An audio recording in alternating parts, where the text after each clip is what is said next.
네, 여러분 안녕하세요. 네, 이어플로우 말씀드리겠습니다. 자, 오늘은 제가 뭘 말씀을 드리고자 하냐면 중요한 거는 1심에서 일단 패소를 한다 하더라도 이제 2심으로 가서 승소할 확률이 얼마나 되느냐. 네, 이 부분을 우리가 한번 생각해 볼 필요가 있잖아요. 그래서 만약에 이 확률이 뭐 한 50% 정도 넘어간다면 이거 뭐 우리가 이어플로우를 그래도 기대를 해볼 수 있는 거 아니겠습니까? 근데 이 건과 관련해서 예전에 그 기사로 실렸던 부분이 있어요. 제가 일전에 말씀을 드렸던 것 같은데, 자, 요거를 제가 드려보도록 하겠고요. 예.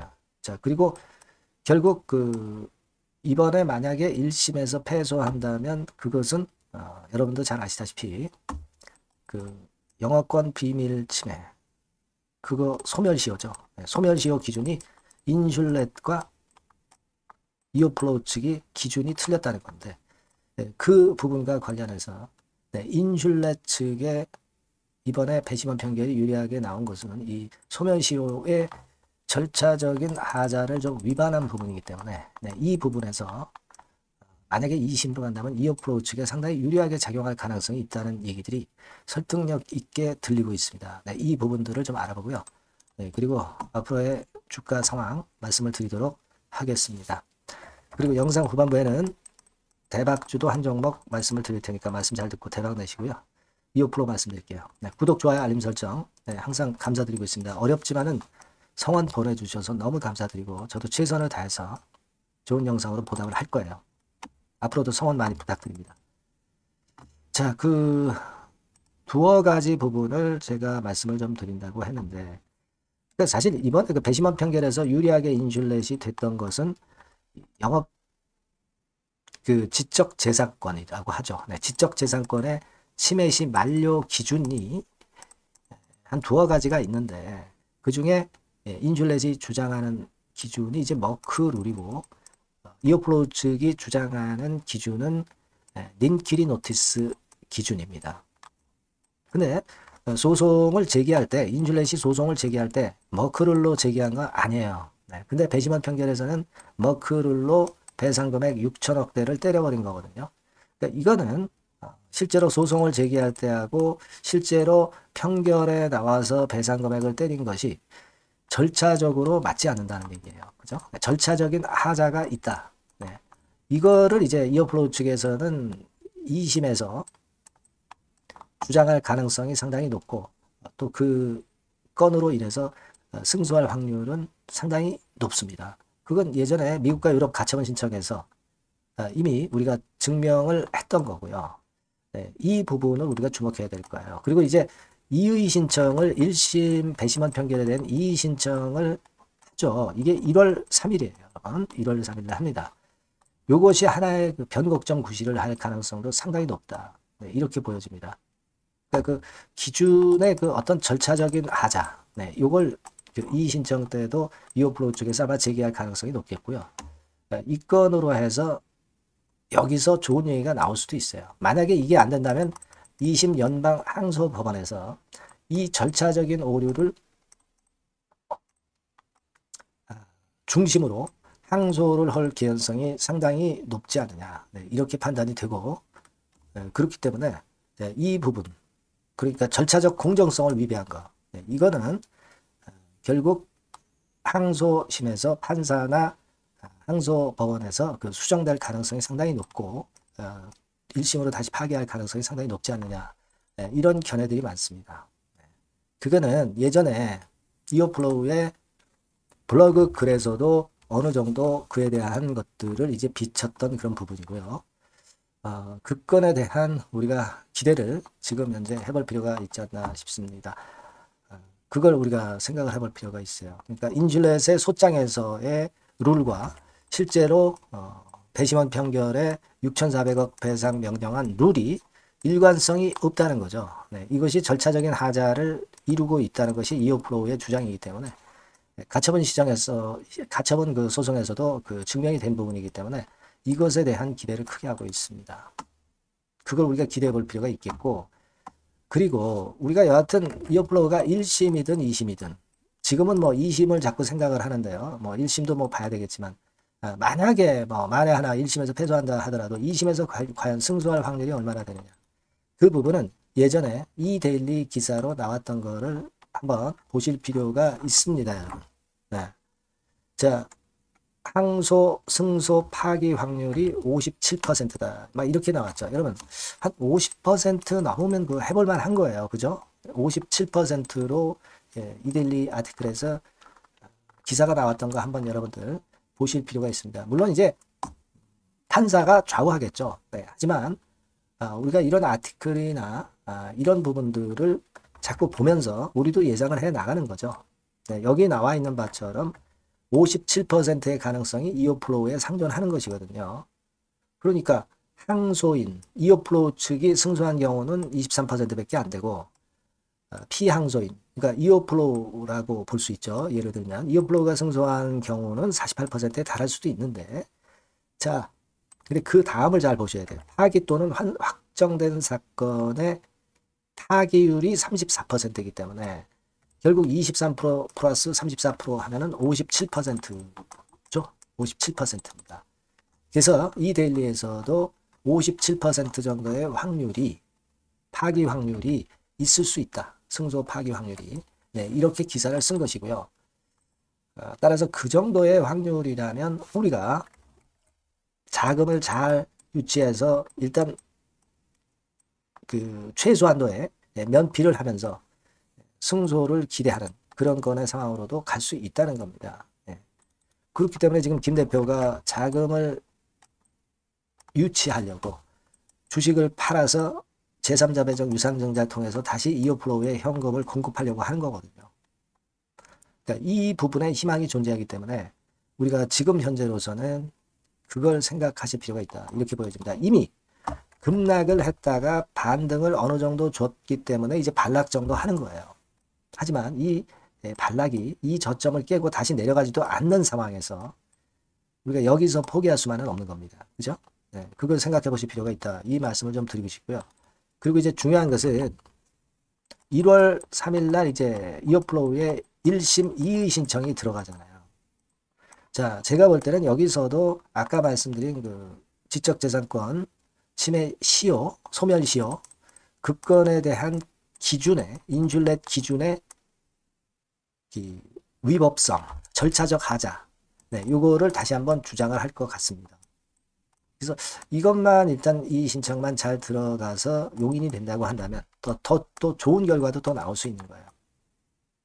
그렇죠? 네, 물론 우리는 이제 최악의 경우 1심 패소하고 2심으로 넘어가는 과정을 생각하면서 그걸 기대하고 있지만 1심에서도 이 신청이 있다는 걸 생각하셔야 돼요. 그럼 1월 3일이라고 한다면 얼마 안 남았어요. 네, 영업일수를 따지면 얼마 안 남았습니다. 그래서 지금 뭐 시장도 어렵고 그래서 그런 영향도 있고 뭐 이어플로우가 좀 반등했다 반락을 하고 있지만 하루하루 좀 내리는 폭 정도를 우리가 신경 쓸 게 아니라 그런 큰 줄기를 보고 해야 하지 않느냐. 네, 이런 생각이 들어요. 그걸 좀 말씀을 드리고 싶습니다. 그래서 이 신청권과 관련된 소식과 그리고 앞으로의 그 1심 판결과 2심 항소권에 대한 정보는 속속 들어오고 있습니다. 새롭고 그런 재료도 많고요. 네, 이 부분은 제가 여러분을 많이 도와드릴 겁니다. 이 부분은 여러분들이 이어플로우라고 이 번호로 문자를 주신 분에게 제가 최선을 다해서 끝까지 케어를 할 겁니다. 꼭 문자 주시고요. 네, 저도 최선을 다하겠습니다. 자, 그리고 제가 대박주 말씀을 드린다고 그랬죠. 네, 요거 지금 말씀드릴 거니까 말씀 잘 듣고 꼭 대박 내시기 바랍니다. 네, 여러분 시장이 참 어렵습니다. 어렵기 때문에 여러분들은 시장과 상관없이 진짜 독특한 매력을 지닌 비시장 관련주를 해야 합니다. 네, 요 대박주를 제가 오늘 말씀을 좀 드리고자 합니다. 실적이나 재무도 확실하면서 독특한 장점이 있어서 국내 상황에 상관이 없이 시세를 낼 수 있는 종목. 네, 이 종목을 해야 돼요. 그래서 오늘은 그 건과 관련된 독특한 종목을 하나 갖고 왔어요. 이 대박주를 지금부터 소개해 올리겠습니다. 자, 여러분 이 주가 자체는요. 부담이 안 가요. 1,000원에서 한 5,000원 정도입니다. 그러니까 여러분 어떻겠어요? 좀 가벼운 맛이 있겠죠. 근데 보통 여러분들이 그냥 1,000원에서 5,000원짜리 종목이면 야 그거 뭐 재무도 형편없고 실적도 형편없을 거 아니냐 이렇게 생각하실 수가 있는데 여러분 섹터가 우량 중형주에 속해 있고요. 시총이 벌써 3천억 내지 6천억 간다. 그러면 이걸 저가 주면서 부실한 종목이라고 할 수 있겠습니까? 절대 그렇게 얘기할 수 없어요. 자본 총계, 그러니까 이 회사의 재산도 보시면은요. 5천억에서 한 9천억 정도 가는 종목입니다. 그러니까 여러분들이 생각하는 부실 잡주하고는 차원이 좀 틀리다. 네, 저는 그렇게 보고 있고요. 목표는 더블 정도를 보고 있습니다. 네, 최소한의 가격이라고 보고요. 투자 기간은 1 내지 2개월 정도 생각하고 있습니다. 먼저 여러분 주가 차트를 한번 볼까요? 네, 제가 한번 보여드릴게요. 자, 요게 이제 주봉 차트입니다, 여러분. 네, 주봉 차트. 자, 이게 뭐 한 1년여 이상을 등락을 거듭하면서 눌릴 대로 눌리다가 이제 딱 최근에 좀 올라오다가 눌렀다가 다시 이렇게 커브를 그릴 가능성이 높습니다. 이렇게 커브를 그린다는 건의 생각은요. 그냥 제가 감으로 말씀드리는 게 아니고 확실한 근거를 말씀을 좀 드릴 거예요. 등락 이후에 폭발 초기라 이런 얘기예요. 그리고 저퍼예요. 네, 저 PBR입니다. 근데 이번에 실적도 엄청 좋아요. 아시겠습니까? 네, 요런 강점이 있다 이겁니다. 네. 그리고 시장 관련주가 아니에요. 네, 비시장 관련주에 주목을 해볼 필요가 있다 이겁니다. 네. 쌍끌이 기관 매수, 외인 매수가 들어오는 초기 국면이에요. 그래서 요걸 확인을 시켜드릴 거예요. 그래서 최소 더블 정도는 봐야 되지 않겠는가 그렇게 생각하고 있어요. 자, 월봉 차트는 되게 이런 모습입니다. 월봉 같은 경우도 눌려서 결국 여기서 시세를 내면은 최소한 여기까지 가고 이걸 돌파할 가능성도 높죠. 그 독특한 강점 때문에. 네. 자, 그럴 수 있는 종목이다. 이런 얘기입니다. 그래서 요건과 관련해서 제가 말씀을 드리자면은 최대 강점은 비시장 관련주고 시총이 작고 하니까 가벼워요. 가볍습니다, 여러분. 상장 주식 수가 뭐 엄청 많은 종목이 아니에요.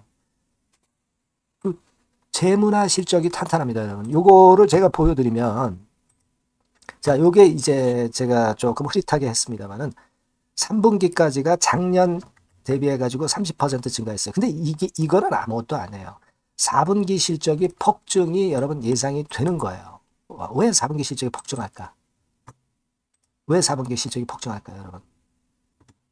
일단 그건 좀 이따 말씀드리고 올해 영업이익이 작년 대비해서 한 50% 정도 최소 생각입니다. 이 정도는 급증이 될 거고 4분기에 자산을 평가해 보면은요. 결산이익이 대폭 급증할 가능성이 높아요. 이게 이제 연단입니다. 그래서 이번에 실적이 나오겠죠. 네. 그거예요. 핵심은 여러분. 네, 요걸 제가 말씀을 좀 드리고 싶고 매년 한 500억 내지 1,000억 영업이익이 안정되게 나오면서 이번에 실적이 폭증할 거다. 저는 그런 생각을 합니다. 그 기본적인 건은요. 그 핵심되는 재료는 바로 요겁니다. 글로벌 자산 관련 특별한 호재가 최대 핵심이에요. 특히 미국 시장 관련해서 초강점을 보유하고 있다. 네, 요걸 여러분들 꼭 잊지 마셔야 됩니다. 네. 자, 이게 금감원 공시 가보면 얘네들이 갖고 있는 미국 관련 자산이에요. 근데 이거는 되게 12월에 이제 평가이익을 내잖아요. 그래서 12월, 그러니까 4분기 실적이 플러스 된단 말이에요. 이게 엄청나게 커질 거다. 이런 얘기입니다, 여러분. 이게 엄청나게 커져요. 네. 그러니까 아마 제가 볼 때는 한 미국 관련해 가지고 자산의 평가가 엄청 클 텐데 뭐 한 30만 주 정도 뭐 이런 정도 아마 갖고 있는 것으로 제가 알고 있어요. 그거는 나중에 여러분들 한번 확인을 해보시기 바랍니다. 그래서 이게 핵심이에요, 여러분. 네, 이게 핵심입니다. 네, 이게 엄청날 것이다. 이거 우리가 꼭 잊지 말아야 되겠다는 겁니다. 그게 핵심이에요, 여러분. 네, 그런데다가 지금 현재 뭐 퍼 PBR 보면은 저 PBR이에요. 당연히 이제 주가 분출할 수 있는 그런 가치적인 평가도 돼 있고 연기금 외인 같은 경우도 쌍끌이 매집이 시작되고 있습니다, 여러분. 네, 자, 여기 보시다시피 확실하게 기관 외인 쌍끌이 하고 있죠. 네, 쌍끌이 하고 있습니다. 이제 시작이에요. 네, 빨간 게 외인, 초록색 기관입니다. 네. 이미 크게 올라서 매집을 했다면은 그거는 사실 타이밍이 안 좋죠. 근데 그렇지 않다는 겁니다. 네. 그리고 참고적으로 그 유동성 같은 경우는 엄청 커요. 유동성도 되게 한 3천억에서 한 7천억 요 사이를 그 유동성, 현금 유동성도 갖고 있습니다. 자, 요런 건 여러분 꼭 해보셔야 돼요. 자, 이 대박주는 여러분들이 대박주라고 문자를 주세요. 번호는 앞에서 말씀드린 번호랑 똑같습니다. 전화번호는 뭐라고 말씀을 주시면 되냐면 문자를 주시면 되면 대박주 이렇게 주시면 제가 매수부터 중간 AS부터 매도까지 최선을 다해서 여러분들 꼭 모실 겁니다. 아시겠죠? 대박주라고 꼭 문자 주셔서 큰 수익 얻어 가시기 바랍니다. 네, 감사합니다.